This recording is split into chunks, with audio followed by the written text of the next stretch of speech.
Hello everyone, welcome back to my channel. So today we will discuss about the PNF for facial muscles. So first we will talk about briefly about stimulation and facilitation. So the therapist can use the same procedures and techniques when treating problem with facial motion.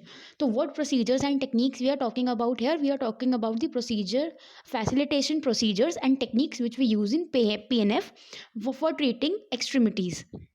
So using stretch, reflex and resistance promote muscle activity and increase strength. So now we are discussing very briefly about the techniques we use in PNF. So if we use stretch, reflex and resistance, it promote muscle activity which in turn increases the strength. Proper grip and pressure guide facilitates the movement. Additional facilitation can be achieved by using ice when there are hypertonic paresis. Contraction of stronger muscle will facilitate and reinforce the action of involved side, and this technique is known as the irradiation. So use bilateral movement when exercising the facial muscle to improve the symmetry of the face. Now timing for emphasis by preventing full motion on the stronger side will further promote activity in the weaker muscle. It can decrease the disbalance between the two sides. Other techniques of PNF such as rhythmic initiation, replication and combination of isotonics can be very useful for treating facial muscles.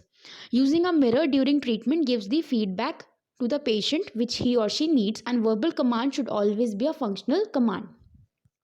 Now we will talk about facial synchinesis. तो synchinesis क्या होता है? It is a pathological movement which is seen in patients with peripheral palsy, and it is caused by false sprouting after a facial palsy injury. So using stretch, resistance and irradiation can increase synchinesis. However, the goal of our treatment is to decrease synchinesis. So instead we use a guided resistance technique instead of strong resistance, and we do not use stretch when there is already a synchinesis. So always avoid mass movement and facilitate selective movements. Resistance given in desired direction simultaneously with resistance opposite to synchinesis is good problem oriented approach, and after each activity patient repeats the activity without the manual contact of the therapist.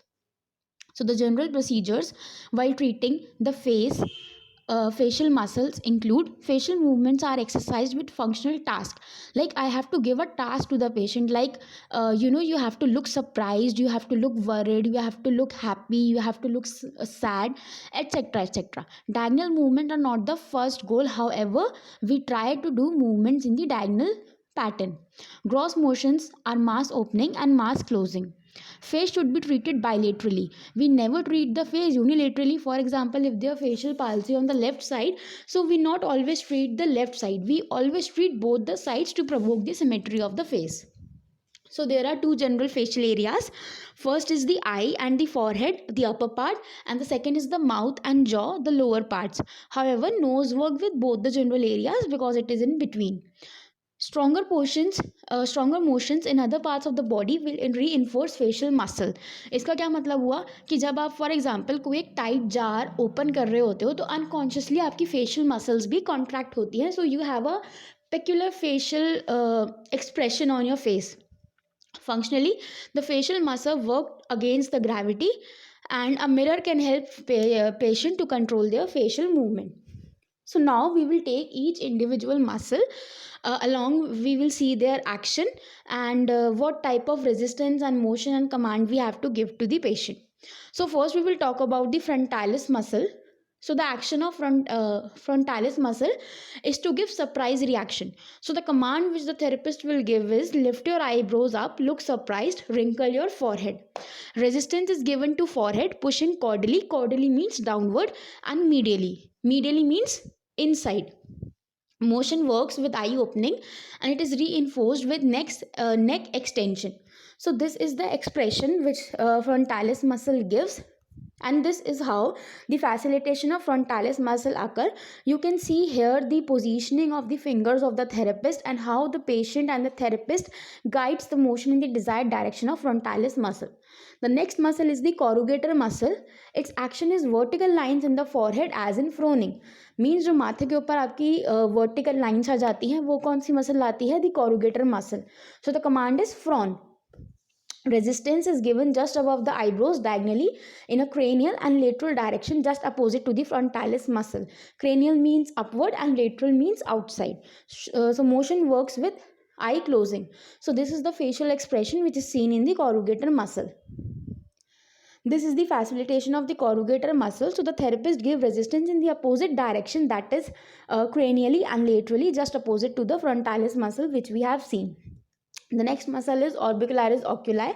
The function is forceful closure of eyes, and it protects our eyes from bright light, wind and rain. The command is very simple: close your eyes, and the therapist give gentle diagonal resistance to the eyelids.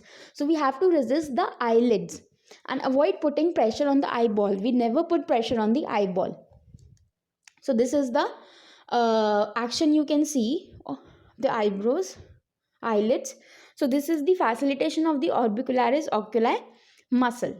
The next muscle which we gonna study about is the Levator Palitis superioris. So it closes lids gently, as in blinking and sleeping. So it is technically a blinking muscle. The command is open your eyes. Resistance is given to upper eyelids. Resistance to eyebrow elevation will reinforce the action. This is the image of facilitation of Levator Palitis superioris muscle.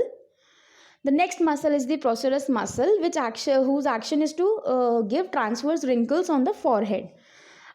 Corrugator gives vertical lines and it gives transverse wrinkles. The command is wrinkle your nose, it smells bad. The resistance is given next to the nose diagonally, down and out. This muscle works with corrugator and with eye closing. So this is the typical action, typical face when procerus muscle works. And this is the facilitation of the procerus muscle.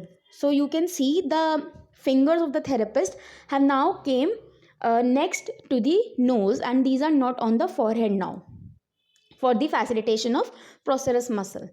The next muscles are rhizorius and zygomaticus major muscle. Rhizorius action is to retract angle of mouth, and zygomaticus major action is pull angle of mouth laterally, as in smiling. Command is to smile. So the resistance to the corners of the mouth medially and slightly downward, that is caudally. So you can see the action of zygomaticus major and rhizorius muscle, and this is the therapist positioning of fingers while giving resistance to the zygomaticus and rhizorius muscle. The next muscle which we see is the Orbicularis oris muscle. Action is to close and protrude lips, various type of grimaces. Command is purse your lips, whistle, say, prunes, kiss. Resistance is given laterally and upward to the upper lip, laterally and downward to the lower lip. This is the, you can see in the box, I have highlighted the muscle, and this is the therapist positioning and direction of facilitation of Orbicularis oris muscle. The next is the Levator Levi superioris muscle. Action is to lift upper lip and dilate the nostril. Show your upper teeth is the command, and resistance is given to upper lip downward and medially. So this is the muscle Levator Levi superioris shown in the diagram with highlighted in the box, and this is the technique of facilitation of this muscle. The next is the depressor Levi inferioris muscle. Action is to draw lower lip downward. The resistance is given upward and medially to the lower lip, and this muscle and platysma work together. So this is the muscle, you can see here its position. Then the Mentalis muscle. So the Mentalis muscle elevates and protrudes lower lip as it wrinkles skin on the chin. The command is to wrinkle your chin, and the resistance is given down and out at the chin. You can see the Mentalis muscle here. And this is the technique, the positioning and the action which the therapist have to do. The next is Levator anguli oris. It elevates the angle of mouth and it forms the nasolabial groove. So the command is pull the corner of your mouth and a small smile. Resistance is pushed down and in at the corner of the mouth. This is the muscle and this is the positioning. Then is the depressor anguli oris. So it draws angle of mouth downward and laterally. Command is pull the corner of your mouth down and look sad. Resistance is given upward and medially to the corners of the mouth. This is the image and this is the facilitation of this particular muscle. The next is the buccinator muscle. So it is a whistling muscle and it flattens cheek against the gums and teeth, and it prevents accumulation of food in the vestibule. The resistance is given on the inner surface of cheek with gloved fingers or a damp tongue blade. Resistance can be given diagonally upward or diagonally downward as well as straight out. So this is the action of the buccinator muscle. It is typically a whistling muscle, and this is the technique of facilitation of buccinator muscle. Then is the masseter and temporalis muscle. Action of masseter is to elevate mandible. Superficial fibers cause protrusion of masseter, and temporalis muscle elevates mandible. Side to side grinding motion. Posterior fibers of temporalis retract and protrude mandible. Resistance is given to the lower jaw diagonally downward to the right and left, and resist in a straight direction if diagonal resistance disturb the TMJ, that is the temporomandibular joint. Resistance to the neck extensor muscles reinforce active jaw closing. So this is the image of masseter muscle, you can see here, and this is the image of temporalis muscle, and this is the technique of facilitation of both the muscles. The next is infrahyoid and suprahyoid muscle. Infrahyoid depresses the hyoid bone in the neck and suprahyoid elevates the hyoid bone. Command is open your mouth, and resistance is given under the chin either diagonally or in a straight direction. Resistance to the neck flexor muscle reinforce active jaw opening.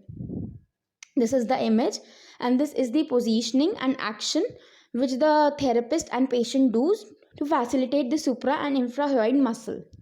So when exercising mouth opening and closing, the skull remains still and the mandible moves in relation to the skull. The last muscle which we're going to talk about is the platysma muscle. So it releases pressure of the skin on the subadjacent veins, depresses mandible, pulls angle of mouth downward as in horror or fright. The command is pull your chin down, and resistance is given under the chin to prevent the mouth from opening, and the resistance may be diagonal or in a straight plane. It resists neck flexion, reinforces this muscle. So this is the action of the platysma muscle when the platysma works, and this is the technique of facilitation of the platysma muscle. However, while doing facial PNF, we have to keep this thing in mind that no individual muscle works alone in face. So there are facial expressions which we see on face. So many muscles work together to produce a facial expression. So we have to train each and every muscle individually so that proper symmetry and facial expressions are seen. Thank you for watching my video.